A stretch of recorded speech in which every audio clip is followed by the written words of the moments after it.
They're called the Greatest Generation, men and women from all walks of life who grew up in the Great Depression, led our nation to victory in World War II, and helped make America a beacon of freedom and democracy for all the world. And do they have some stories to tell? I'm pleased to be partnering with the New York State Military Museum and Veterans Research Center to preserve the words and memories of many of our World War II veterans. These stories will be entered into the state's archives, where they will be accessible to researchers, academics, and future generations. Our veterans have given so much to help build a brighter future for all Americans. This tribute is just one small way of saying thank you. Was there one event in particular that really made you kind of start to think about joining the service, or was it something that you had always thought about doing? I knew I was going to be called in. I mean, we all got called in of my age, guys my age. We got, they called us back. But it was great. It's I never regretted anything. Now you said you were a member of the Marine Corps. So I'm assuming that you did your. I was hospital corpsman. Okay. See, so they always, they have to have a pharmacist mate to take and go with a serviceman. So I was their sort of their little doctor or probably nurse. So now, where did you go for your training? When I went for training, I went down to let me see, where did I go? Norfolk. I can't remember where I went. You went to Norfolk, Virginia. Yeah, I went there too. Yeah. So what was the whole training experience like? I mean, you're getting prepared to, Yeah, you had to stop it and you do it just like all they do. No matter whether you're a corpsman or what, you just do everything that everybody else does. But see, so you gotta see, the Marine Corps doesn't have any nurses or doctors, so they have to depend on the corpsman, hospital corpsman, to take and provide them with the medical help. So it was great though. It was a great bunch of guys. I have a couple guys my age and my height and all that. I should say my load, but it was great. It was a great experience, really. Do you get to stay in contact with any of your friends that you had met during your time in the service? I ran into one day. I was up in Watertown, and I don't know where he came from, because he was from Massachusetts to begin with, but I ran right into him, and he's the only one I've ever seen since I got out of the service. Oh wow! So I'm sure that must have been a treat to be able to. It was nice. It was really good. Did you guys do a little reminiscing? Just walking, all of a sudden we run into each other. And, you can't figure out where we came from. So, and then it hit you. I enjoyed it. Good. So once you had wrapped up your training down in Virginia, what happened next? I mean, did you go overseas, or did you go someplace else before you? No, I just stayed here because I was in the reserve. Okay. So I waited until they needed somebody. Then when they needed me, they called me. And when did you get the call? Well, I got called almost immediately. And I was with them for about 3 or 4 years. You went to California, Danny. Yeah. Remember you went over the West Coast? Yeah. So when you got out of your training, you went over to California for a few years, right? Yeah. And then did you go overseas after that? Then I came back home, and then they called me. Now, when you got the call to go, were you a little bit nervous? Were you scared? Were you excited, or was it just? Because I was used to it. I've been in it for so long, about 3 or 4 years. Yeah. And then, so I sort of expected everything like this, and they called me, and I always ran to some buddies of mine, got to be buddies of mine, they were above my height. I think. So we were like young boys, getting into something that we never knew about. So you knew that you were going to get the call. You just didn't know exactly when. Oh yeah, I didn't know when. So you were prepared though. Oh yeah, I was prepared for it. So when you got the call, where did you end up going? What, you see, what I, Camp Pendleton over Yeah, in Camp- Los Angeles. yeah, Camp Pendleton. Okay. So now did you go overseas at all during World War II? Oh, yeah. Where did you go? Went over to, yeah, World War II. I You went went to, well, yeah, I went overseas. But I just only as a little, as a, you know, as a pharmacist mate. Went to the Marshall Islands, Yeah, over to Samoa. yeah. How was that experience? American small. Yeah. Well, it was nice though. It was, I got to see, you know, guys my age, and we'd been doing the same thing all the time, and we never knew it because they were there and I was here. And but it was nice, it's a good experience. Tell them about getting off the LST, where they had the barbed wire for you guys. He can't remember. Who's that? It's okay. When you landed over in the Marshall Islands, over in Samoa, and the Japs had all of the barbed wire, and Oh, the guys that jumped off the LSTs got caught and they got shot.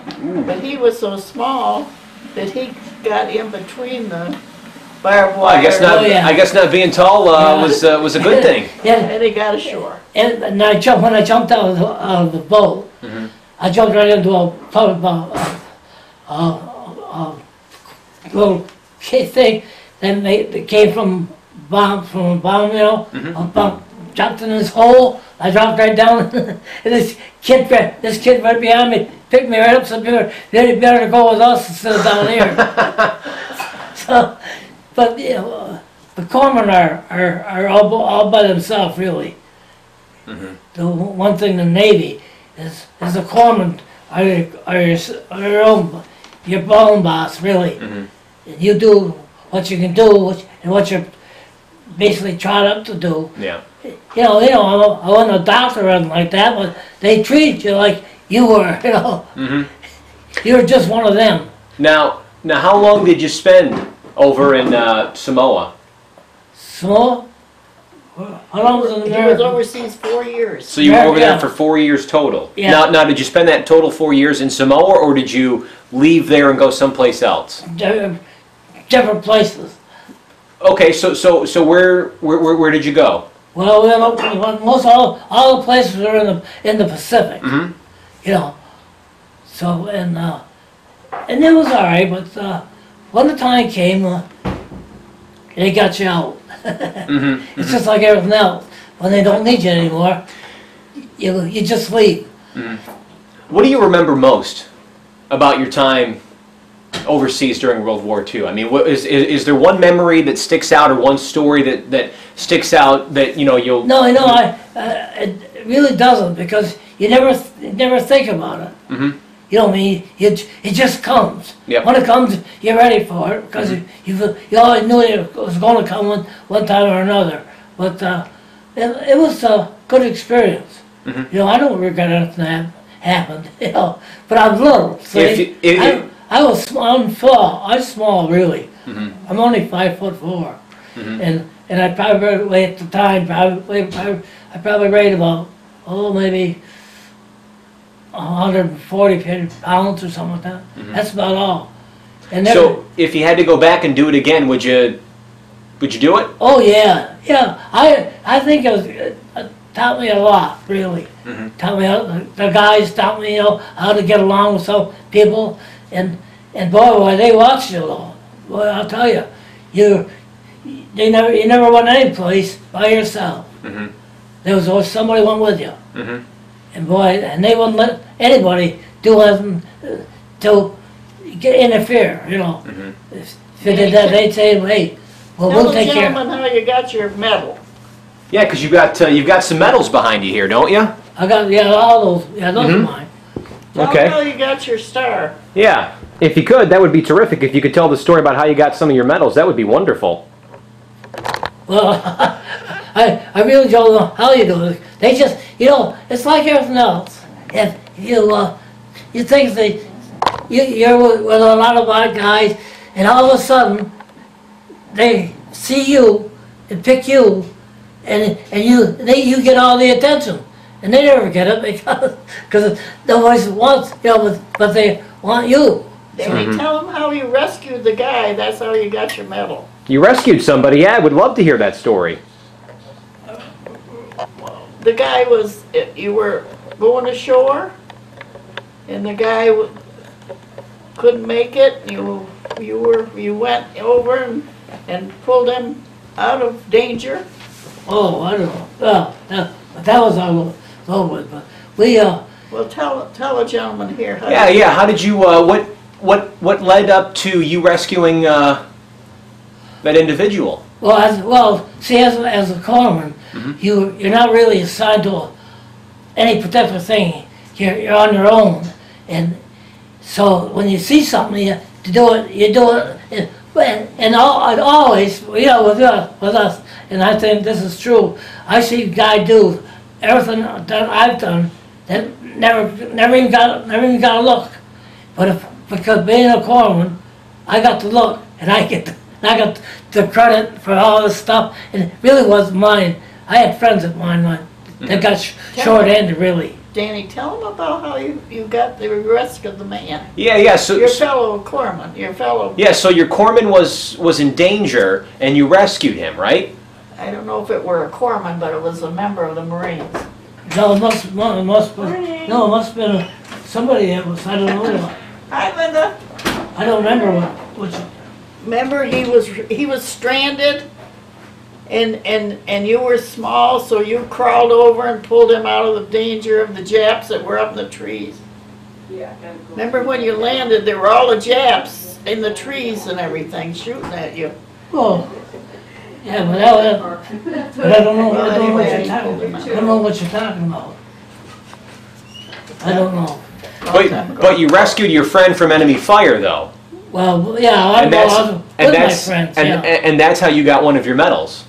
Oh yeah, well they give them to you when something happens and you do something. But when somebody else could do the same thing, and they never know it. You know what I mean? I've had good friends of mine. They weren't corpsmen, but they were good friends in the service, and they never got a second look at something the same thing I did. But because I was a corpsman, I would get another look, but they wouldn't. They were sort of on the way wherever that happened. Now, when you saw your friend in danger, did you think twice about going in and trying to save him, or was it just, I got to go in there and I got to save him? It's almost automatic, because it's something you knew you had to do. It's instinctive. You knew you were going to do, and you just did it. You didn't have to have anybody tell you, because you already been through that thing, and when we did the training. But so when the corpsmen are really all by themselves. Tell them how you tagged the soldiers, how you tagged the dead men when you picked them up. You called the stretchers. You went ahead and found the men, and then you had I don't know what you mean. I don't know what you mean. Can you talk a little bit about what you did? Whether it was calling for stretchers for wounded soldiers when you were overseas as a corpsman.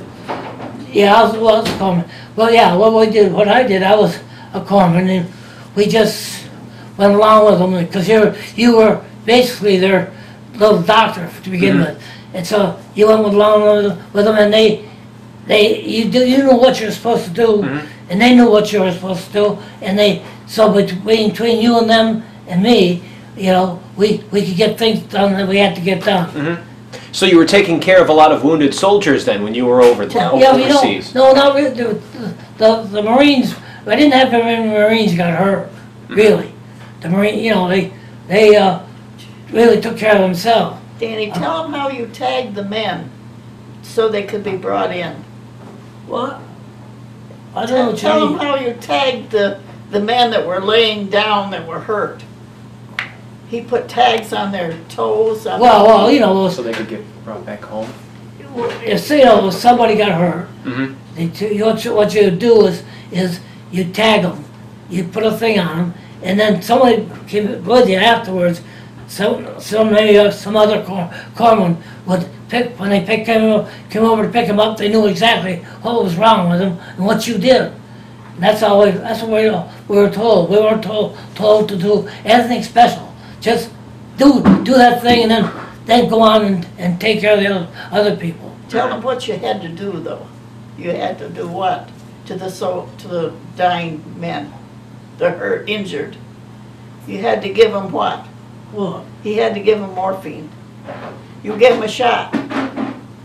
No, we don't know. We didn't give them morphine. Okay. Yeah, we couldn't do that because Okay. we wouldn't let you do it, you know. We just what you were says as a corpsman, you went there and you just did things to take care of the immediate related. That's all you did basically was bandage wounds and things where they got got really hurt. Yep. And then but they always took care of the corpsman. Tell about getting shot. Oh, you were shot. Oh, I got shot at, yeah. What was the where did you get shot? What led up to that happening? Well, as a corpsman, you always had a thin little satchel on the side like this, and in that thing he had battle dressings and all that stuff, and a chap that shot at me at the end, on the inside part, right, just missed me by about that much, and a bullet landed right there and tore open 8 or 9 of those battle dressings of mine. Wow, so that's a close call, so to speak, Oh huh? yeah, he came about like that. That was that close. So just inches from hitting you. Yeah. Wow. Now where did that happen? Well, just to automatically do it. Where did it happen though? Where were you when you were almost shot? Well, we were doing certain things, and they were up in the towers, like. And so what they did was when they got a hold of something, or the Marines got a hold of something, they would take and they have the guys with the big guns take it down there and take a guy that was up there right out, take him right out of the picture. They get him, but they also take the thing. It's amazing how they were. But we had it was good experience for me, really. You know, I'm from a little small town, Canton, not very big. Hadn't been very far, really, away from home. And all of a sudden I find myself at 17, 18 years old going all these places that I didn't even know existed. But the thing with them is, as a corpsman with the Marines or anybody, I don't care what the Marines are, but in my case, it had to be with the Marines, and the corpsman boy are top dog. They just watch you like you are. It's amazing how close at times it gets. And I enjoyed it, really.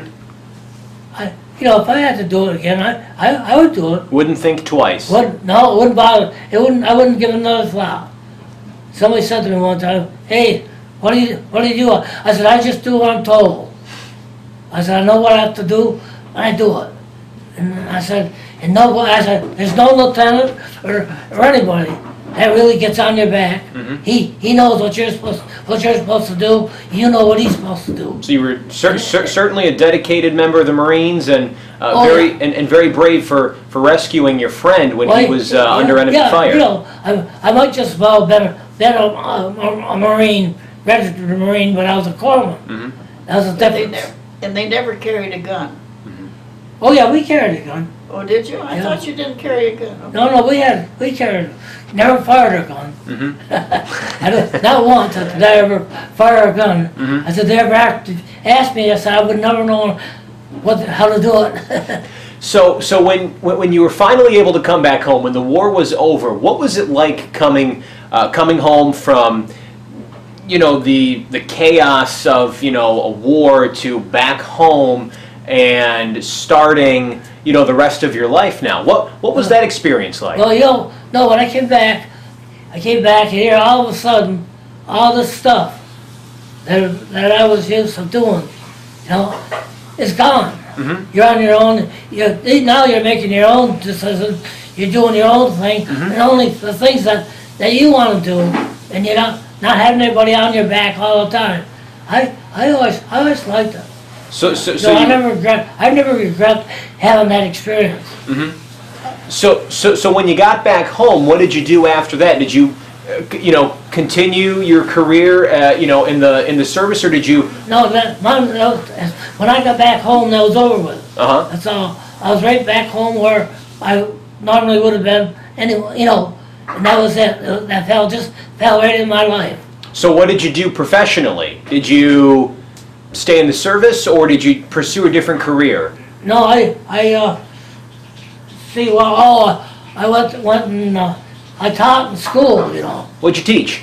I taught social studies in school for a number of years, and so I was always with the kids, but always in that position where I enjoyed it.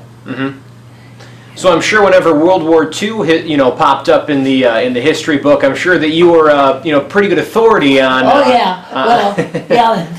They would ask me, and I'd say, "Well, I'm a little familiar with that." I said, "They say, yeah, you are." And I said, "Oh yeah, I've gone through this thing before." Being a teacher, of social studies and having to teach World War II, what was that like? Being able to not only teach it from the history books, but also teaching it from the perspective that you were over there. What was that like? I get the kids, and they'd ask me, they want to know. So I get the kids and I say to them, whatever you want to know, just ask me. And if I have the answer for you, I'll tell you what it is. I said, but there are a lot of things that I couldn't do anyway. I couldn't give you an answer for. But see, I taught at the school here, and this was a good experience. He had two brothers, and he met one of his brothers on a ship near Okinawa, where you were, didn't you, Dan?